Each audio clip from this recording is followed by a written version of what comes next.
Welcome to the YouTube Creators Hub podcast, where we help you conquer the internet one video at a time. We cover everything from how to start a YouTube channel to how to make a video go viral. And now, here's your host, the one and only Dusty Porter.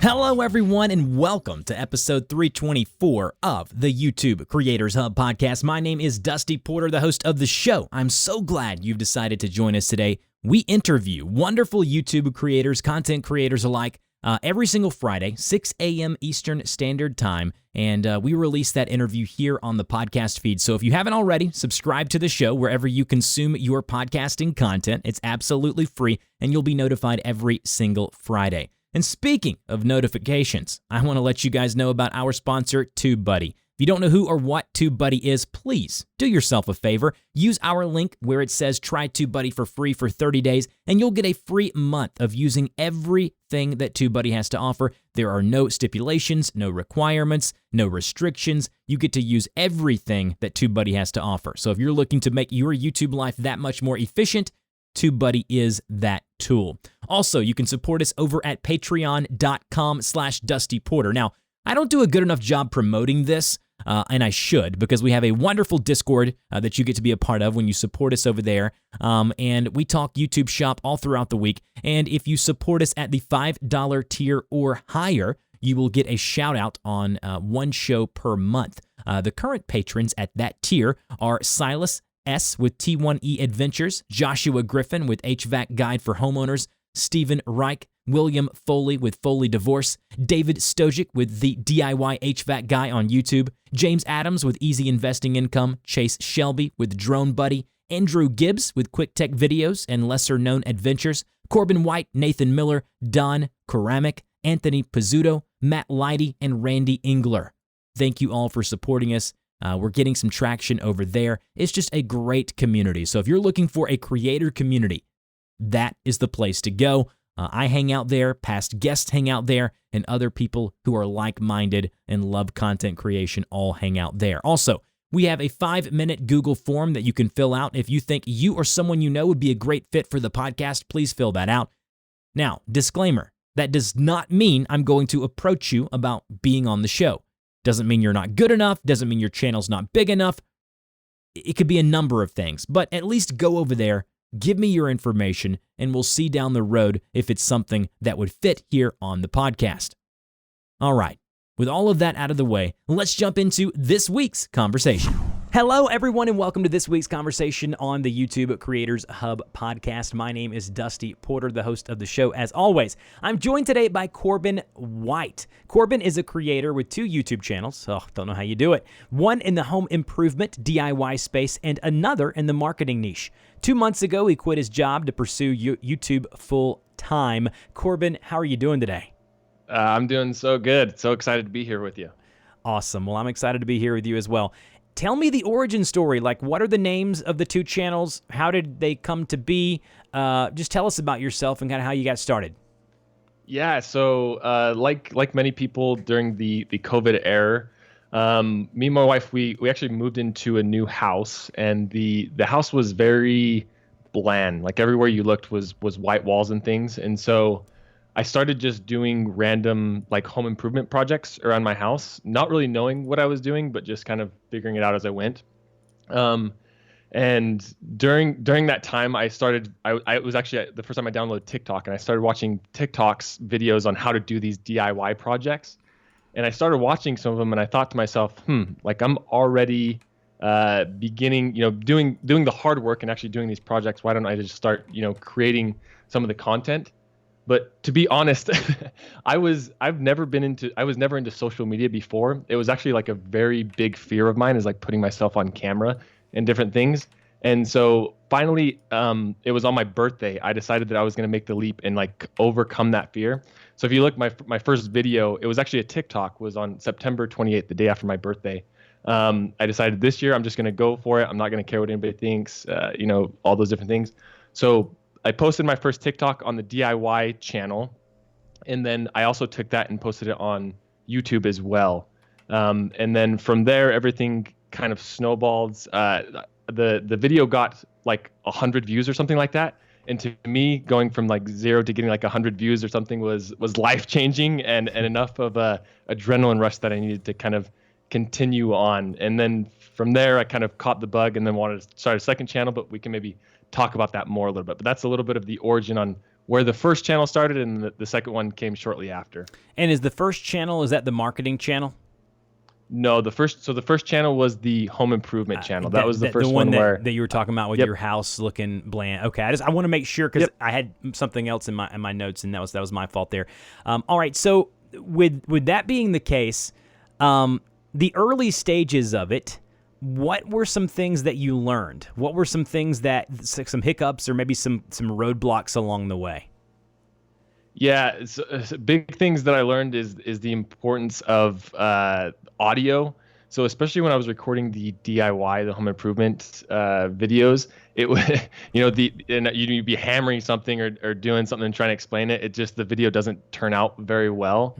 Mm-hmm. Another big hiccup, and I'm starting to face this now, like even years later, or even months later, or things is I've created videos that at the very beginning had music that I found just from like random websites. Like I can't stress to creators how important it is to make sure that you have like the copyright for everything, because it becomes a hassle later on to try and deal with that when your videos become demonetized. So those are two big tips that I have for people beginning to learn is to kind of consider those things. Yeah, audio is key. I'm a big audio proponent. Anyone who listens to this show certainly knows that. So I completely agree with you there. Now, once you did the home improvement channel, what made you decide to go to a second channel and not put it all on one channel? That's my first question. Yeah, so it's funny you should ask. So the reason why is I got addicted to posting videos. I thought it was so fun. I loved seeing the comments and reading how people love the different things or trolls. There's those as well. But with the home improvement project, you got to figure there's a lot of planning that goes into it. You have to go and decide what you want to do, one, and then also go and build the project, which usually takes, depending on what it is, a week or two or even a weekend. And I found that I wasn't able to post videos as frequently as I would like to. And I had a background in digital marketing, and that was my full-time day job. And I saw that there was a path to be able to create weekly videos on that channel. And so I was like, I'll just give it a shot and see how it goes, just because I wanted to be posting more videos. So that's when I started the ZocoMarketing YouTube channel as well. And what did you take that you had learned from the initial channel? Basically, what you're telling me, Corbin, is that you loved posting videos so much that one channel wasn't enough. You needed more outlets to post the videos. Yeah, exactly. I couldn't get enough of it. Yeah. So and the DIY videos just took a lot longer, and so it was like I was getting one out maybe once every other week or so. So I was like, yeah, I want to kind of get a higher cadence here. I love that. That's wonderful. And what did you take from that initial channel and apply over to the second one? Yeah, so the first thing that I took over, so this was still all very new. So it was probably like a month after I created the first channel that I created the second one. So the things, the little skills that I did have that I took over was how to at least put together a thumbnail. They still weren't great, and as I look back at them, they're pretty bad. And I think every YouTuber goes through this. So that was one of the first things I carried over. The second thing was the importance at looking at the key moments of the audience retention, so that how YouTube says, hey, here your average percentage is this or this. So kind of looking at those analytics inside of there is another thing, but I'm still learning the analytics as well. But those are probably the two biggest things: is how to create a pretty mediocre thumbnail and at least slap it on there, and then how to read the basics of the analytics. What about analytics? Like pinpoint exactly what you're looking at. Like, what are some of the most common panels or information data sets that you're looking at that you found to help you the most? Yeah, so now the main metrics. So now that time has gone on, the main metrics that I'm looking at is the click-through rate of the thumbnail. So when I post a new video, I know the average click-through rate for my DIY channel and the average click-through rate for my ZocoMarketing channel. And it may be no surprise that they're completely different, right? The average click-through rate on my my marketing channel is a lot higher because it shows more in search as opposed to in the browse feature. So I try to shoot for a 5% or higher click-through rate on that video. So that's like the main metric. And if it's below that within the first 3 to 6 hours, usually YouTube will show you that click-through rate. I'll go through and I'll change out the thumbnail to like test out a different one. And there's cool software like TubeBuddy, the sponsor of the show, shout out to them, that does do like A/B testing for thumbnails. So that's another important aspect inside of there. And then the other one is just the average view duration of the actual videos, because clearly YouTube wants people to stay on the platform. So those are probably the two big ones that I'm looking at. Yeah, I love that. To me, I love looking at data. I love looking at data, and being in the marketing niche too, that's important for anything, right? For like ads that you're running for a different, whether it be AdSense or whatever that may be, data is critical. What have been, as far as like watch time and retention, you do some pretty long form videos doing tutorials and how-to type stuff. What have been some things that you've implemented to help you improve that time on site or improve the watch time for your videos? Yeah, that's a great question, and something that I've been actually really trying to focus on hard over the past 2 months. And I can say some of these things have made a big impact. And it sounds really simple, but it really does make a big thing. For instance, on the first, during the intro, when I'm talking, before I would just show kind of me floating head. Now I try to overlay different things on what they're going to learn, kind of foreshadow. Like if there's a cool, a graph or something, it sounds really nerdy, but like I kind of show or preview that in the first 30 seconds. Also in that first 30 seconds, I've been trying to create templates or things for people to download. So I'll mention, hey, if you stick around to the end of the video, I'll also be showing you like this template or this thing that is going to help you do this tutorial easier to get them to kind of make their way through the video and to that point. So those are some of the big things. And then somewhere in the middle of the video in my scripts, I've been trying to add a little bit of a tease. Like one that I just created was for a Pinterest video, actually, how to do Pinterest. And I mentioned, and if you stick around to the end, I'm going to show you my results from implementing this trending strategy, basically. So just adding in little like foreshadowing things and templates basically has been how I've retained the watch time for the marketing channel. I love that. And now let's talk about monetization and making money from the from the channel. What are ways that you are making money? I mean, obviously for the marketing channel in particular, I see you've reached that threshold. So what are ways that you're making money now, and how would you like to make money in the future?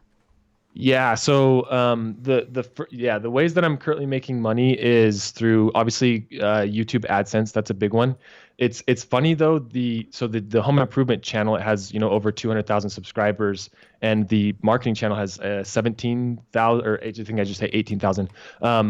So you would think that the AdSense from the home improvement channel would be more, but actually the smaller channel brings in more money from AdSense, and that's because the CPMs or RPMs are almost 10 times higher in that niche.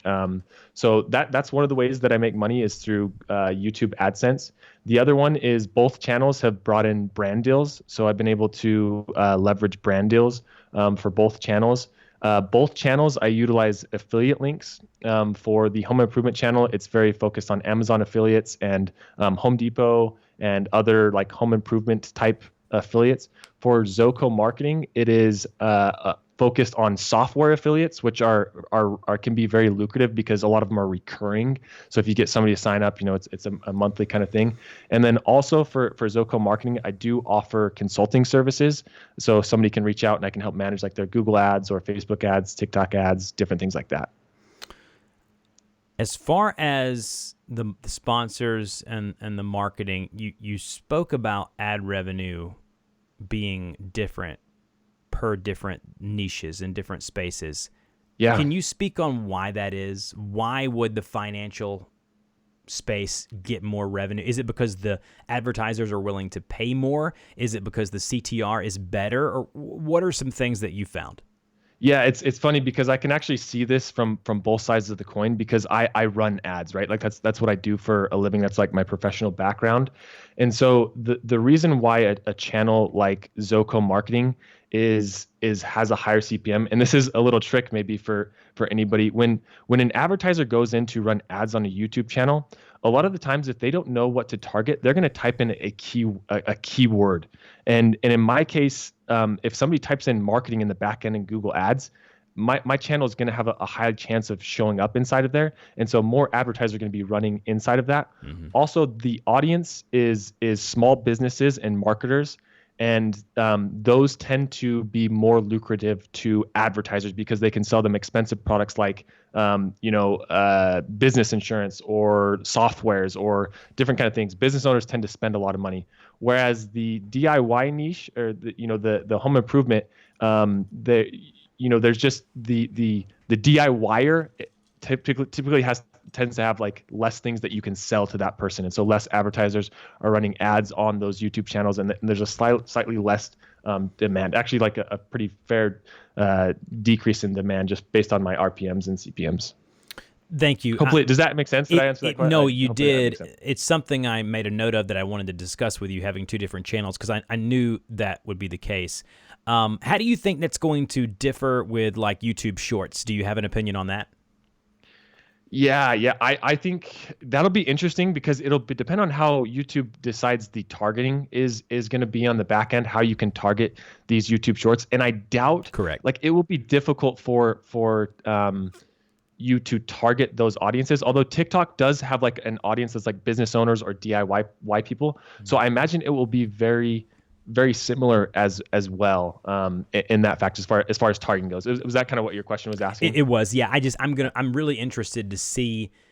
They've talked about it not being like TikTok in the terms of they're not just going to have like a lump sum and then apply that to everyone. It's going to be actual ad revenue. It's going to be really interesting to see how. I believe the display of the ads are going to have to be different. I don't know. I just feel like it's going to be really cool to see how they apply that, and I just kind of wanted to see kind of what your take was on that. Yeah, I do think because when I run TikTok ads, for instance, the CPMs or the cost per 1,000 impressions for like a home improvement channel is less versus a small business owner. So I imagine if you are creating YouTube Shorts that are in more basically speaking like higher CPMs, it will probably still be that way. But hard to know. Yeah, that's an interesting question.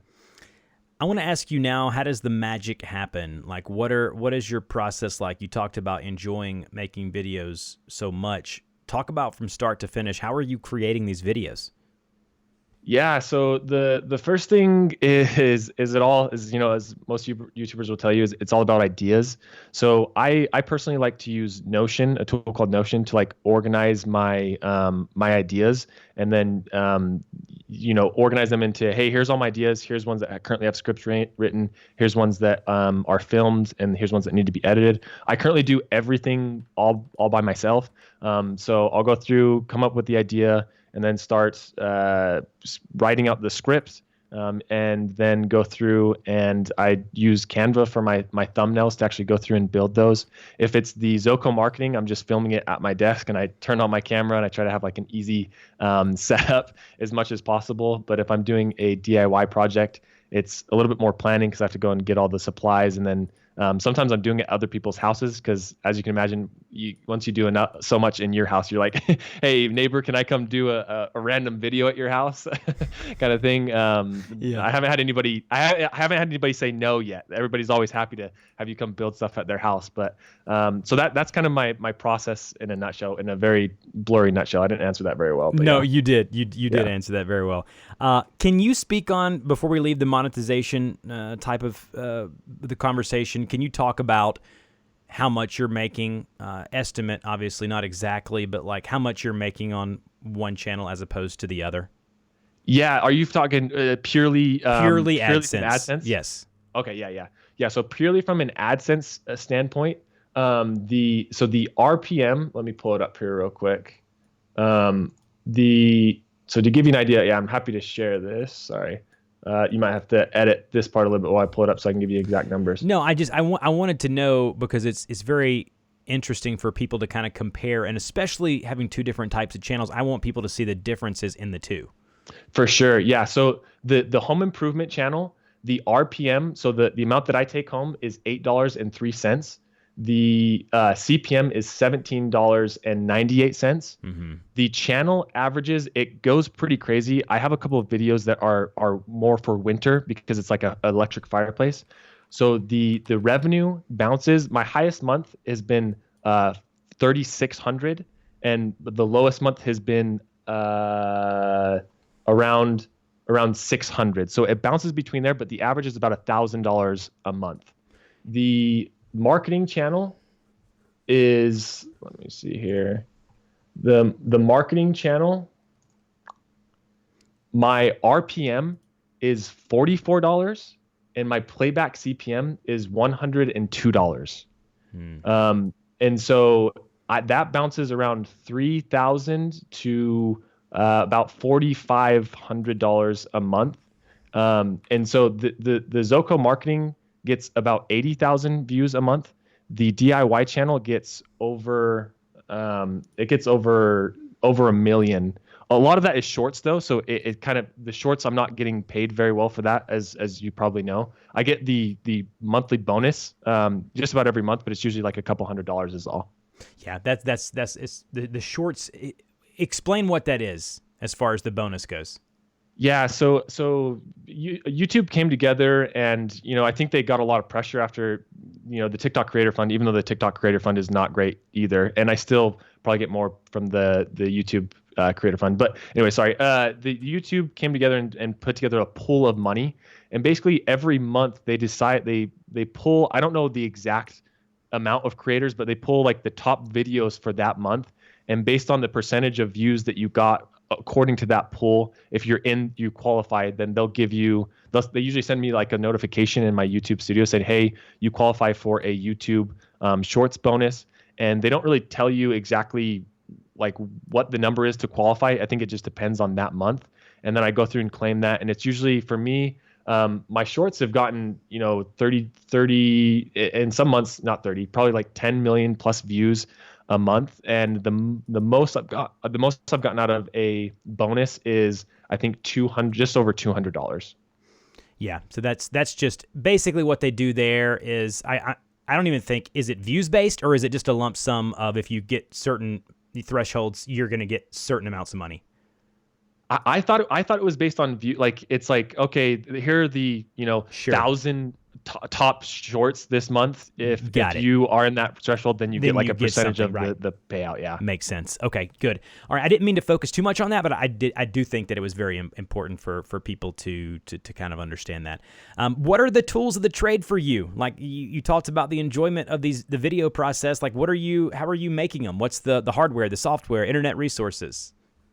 Yeah, so Notion is for planning, Canva for using thumbnails and different things like that. Mm-hmm. I use Premiere Pro for cutting my videos. I did use just the free version on Mac. I forget what it's called, but when I first started out, but then I finally got Adobe Pro. I actually use a software called Jasper.ai for sometimes writing my YouTube thumbnails or my YouTube headlines and my descriptions. For those who don't know, it's an AI software, and sometimes you just need something to bounce ideas off of. So I'll go in and I'll say, okay, I have this boring title of how to run Google Ads, and I'll put it into this software, and it will kind of spit out 10 or 20 different headlines that I can go through and test, and I'll also use it for my descriptions as well to kind of like optimize it for SEO.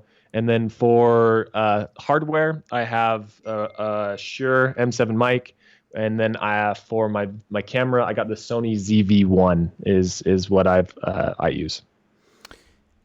As far as we talked about YouTube Shorts, what are you doing to prepare for the changes that YouTube continues to make? Which, by the way, I think are all positive changes. As far as they did this, even just this week, they did a slight redesign of the UI. I think it looks better. It looks cleaner. They're going hard into shorts. I think they're really going heavy into the streaming side of things. What are you doing to future-proof your channels in going forward? Yeah, I think I don't think shorts are going anywhere, and so to future proof them, I'm just sticking to the strategy of. Well, it's actually funny because on the Zoco marketing channel, shorts haven't really been a great play. You had Austin Armstrong on a couple of days, and I think he said this best: is that right now shorts work really well for broad-based topics. And so for my marketing channel, I could just never really get shorts to take off. And so I've been focusing more on the long form content, and that's not going anywhere. And trying to focus on just creating the best content possible. And then for the DIY channel, I'm just trying to do 2 or 3 shorts, and then a long form video, 2 or 3 shorts, and a long form video. And I think that's the best way to future proof, so to speak, your channel, is because when YouTube comes out and they're pushing something this hard, clearly it's the future of the platform. Although, like you've said, I don't think long form content is going anywhere either. No, I don't. As a matter of fact, I think that it's going to be an opportunity for folks who go heavy or, kind of narrow down to do better, higher quality long form stuff, because so many people are going to jump on the train of short form vertical video, which, by the way, I do think as well is going to be a great option. I believe they're both here to stay, like you said, alongside live streaming. Somewhere on the side there, I believe those 3 things in tandem are going to be kind of the future of what we do. So I guess that's a good time for me to ask this final question, in that, as a creator, Corbin, what have you learned about yourself as far as what you do well and the things that you do not so well, and how have you kind of worked with knowing that? Yeah, it's one of my weaknesses is definitely organization. And so when it comes to writing scripts and different things like that, like if you saw my scripts, they're pretty like just sloppy and put together. So that's one of the things that I've learned about myself, and one of the things that I've tried to be better at. And when I am more organized, it does make the whole process better.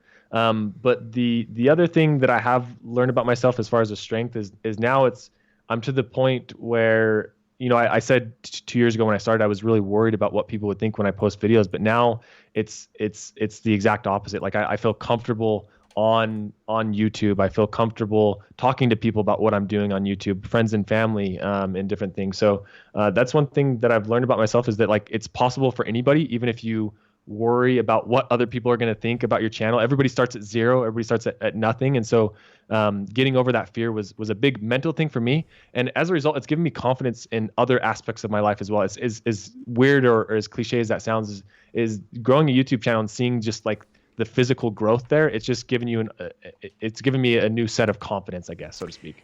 I don't know why it is that we all feel that way. I felt that way for the longest time. There's still times when to this day, I like, I've told you before we went on air, I do a lot of voiceover work, and there's still times that I'm just like, I don't hide it, but I don't go out of my way to share it, right? And I don't know if it's because we're self-conscious or we're perfectionist or whatever it is.